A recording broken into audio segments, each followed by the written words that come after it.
What's up, guys? Welcome back to MarryGameKill. We are playing through another one of the 1001 games you must play before you die. So, babe, what is this week's game? This week's game is Castlevania 4, which you can't read on this cartridge, but definitely Castlevania. Why can't we read it on that cartridge?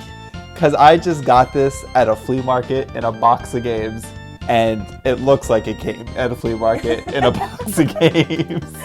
As a video game collector, I know that must burn his soul.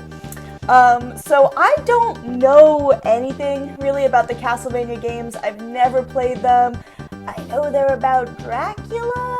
I know that Netflix had a show that didn't get great reviews based on it. That's it. That's all I got. Well, Castlevania 4 is an action platformer game that is notoriously difficult and a classic. It's one of the best games on the Super Nintendo, according to pretty much everybody on the internet. But we're going to find out, I guess, tonight if we think it's that good. Do you think it's a game I'm going to like playing? 100% no. Well, for sure. Oh, I'm going to hate it. It's going to be torture. You're going to hate it, absolutely. All right, let's go. Let's do it. The following excerpt was written by Mitch Krapata, a freelance video game writer for Killscreen magazine. Super Castlevania 4 from Konami. The specter of Count Dracula looms over every Castlevania title, but the best games in the series understand that we're really there to visit his house. When Castlevania games fail, as in three-dimensional installments like Curse of Darkness, it's because Dracula lives in a boring old stone castle. In better installments, Castle Dracula is itself the enemy, a terrifying and disorienting house of horrors that only stout men of courage dare to enter. Super Castlevania 4, one of the series' stone-cold classics, is quite brilliant. Its most indelible sight is the vertigo-inducing spinning hallway, in which Simon Belmont hops from one free-floating block to another while the castle's cylindrical walls rotate around him at a dizzying speed.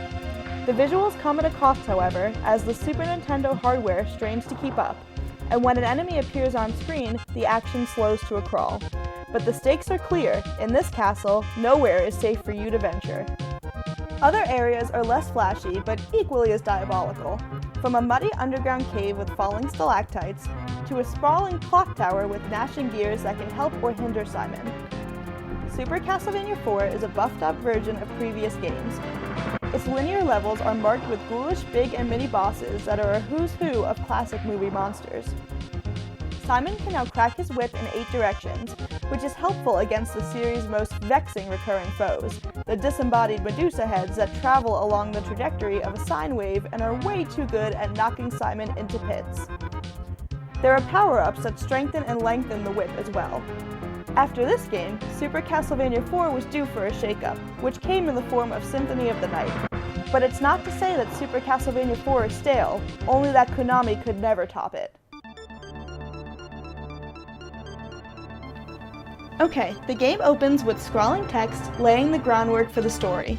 Every 100 years in the small country of Transylvania, evil awakens and the vampire Dracula is resurrected. Thankfully, a force of good, known as the Belmont family, has passed down the secrets and skills of vampire hunting through generations. Super Castlevania 4 takes place in the year 1691 and sees protagonist Simon Belmont fighting through evil monsters and turbulent landscapes to defeat Dracula and restore peace to Transylvania. Super Castlevania 4 is a side-scrolling action platformer game consisting of 11 stages. The player can die one of 2 ways during the level. Either Simon's health gauge will run out, How do I stop this? God damn it. or, and this is by far the more likely alternative, the player can fall off the level, resulting in immediate death. Don't you fuck! No, you fuck!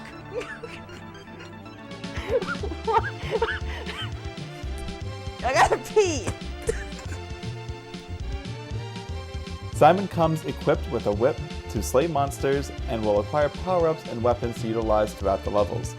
While you can have a variety of different items, the game's controls are very simple. They consist of jump, whip, and throw your weapon. The whip can attack in 8 different directions using the control pad, and if you hold the button down while you whip, it goes limp, something I like to call the jiggle whip. The gameplay is very simple, unless of course you're MK. Why can't I go on the step? Why can't I get on the step? I need you to figure this out. Wait, why can't I do this? Hold on. Alright, I'm here. Yep, and there she goes. What the hell? What is happening? Hold on, can I go this way? Good. I'm already thwarted. Give me the controller. What am I doing? I don't know what you're doing. Stop. How did you do that? Stop. I'm born to do this. Here, you try.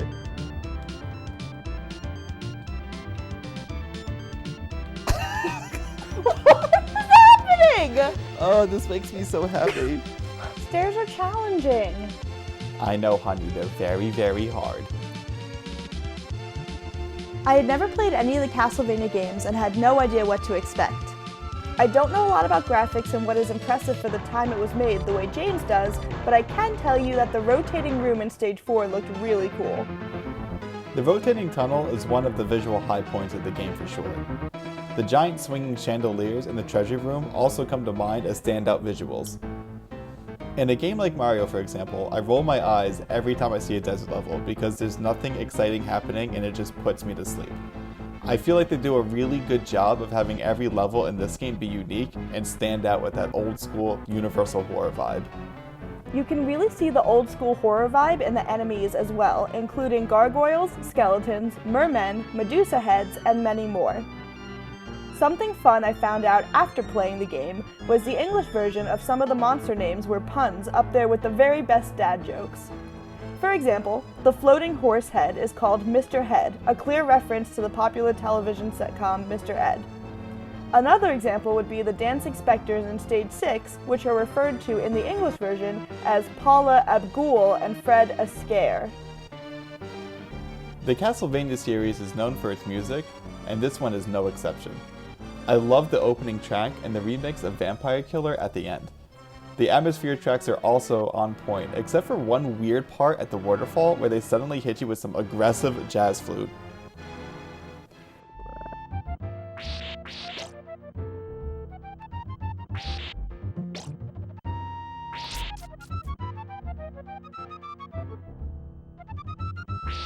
Yeah, that was weird. As with most games from this time, you can't really save. However, there are passcodes to go straight to the beginning of certain levels if you manage to input it correctly. I was definitely feeling frustration at the lack of save function. Go, go, go, go, go, go! Get out of here! Go, swing! Oh, you were so close! You were so close! Why? Uh-oh. Are we going back to the beginning? I don't know, hit start. Are we going to the beginning? I don't know, hit start. I don't know. Oh, Nope, God! No! I was able to beat this game without too much effort. The last level took me about an hour, however, and that's because of these damn falling stairs. When playing with MK though, I knew that most of the game was going to be too difficult for her. Still, I insisted that she make an honest attempt on every level and every boss. With my help here and there, she was able to get up to Stage 8. Once she got up to Stage 8, however, she hit a cliff. Stage 8, she took a beating. Damn it. What? Oh my God! No! God! Ah! Take the controller. Stage 9, she took a savage beating. Wow. Nope. God damn it. Oh God! Get me further. Stage 10, she didn't stand a chance. No! No! What the hell? Oh, thanks. Oh, God damn! No, no! Sorry, Simon. That one was me. This one's also me. I can't. Let's go to the next level.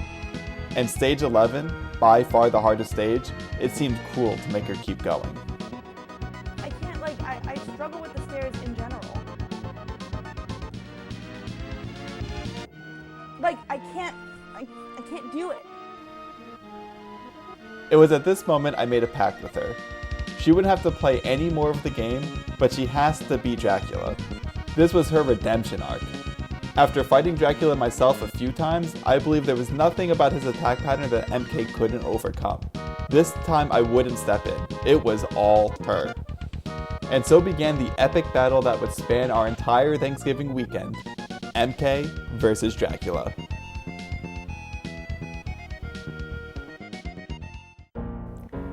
It would not be an exaggeration to say I spent many hours, spanned over 3 days, just attempting this fight over and over again. To the point where I had a dream I had a live-action version of the fight where Dracula was played by Mads Mikkelsen. Without death, we'd be at a loss. It's the prospect of death that drives us to greatness.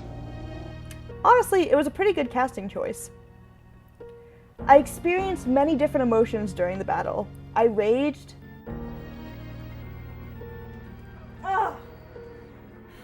I can't do it! I cried.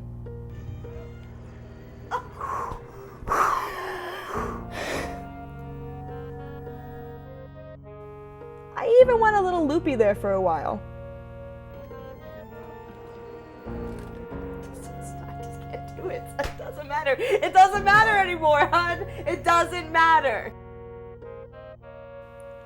After nearly 7 hours of game time spanning over 3 days, several rage quits, 2 bottles of Mountain Dew, and many, many losses, my time had finally come. I can't beat this last part. And if I'm getting in my head and I'm freaking out, because I can never beat it. Because I always spawn where there's lightning. Always. Well, lightning spawns where you know what I'm saying.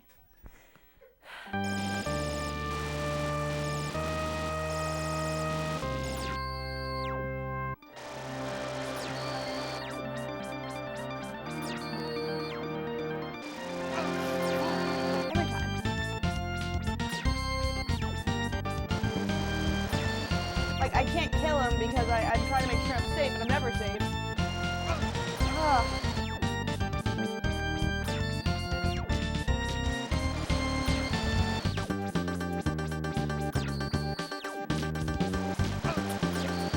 That was dumb of me.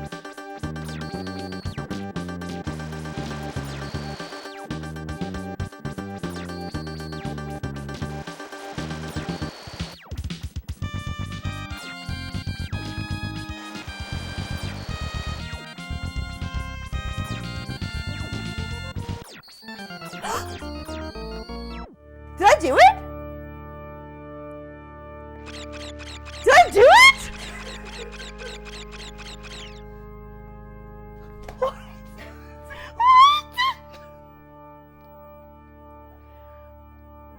Am I supposed to do something now? What's happening?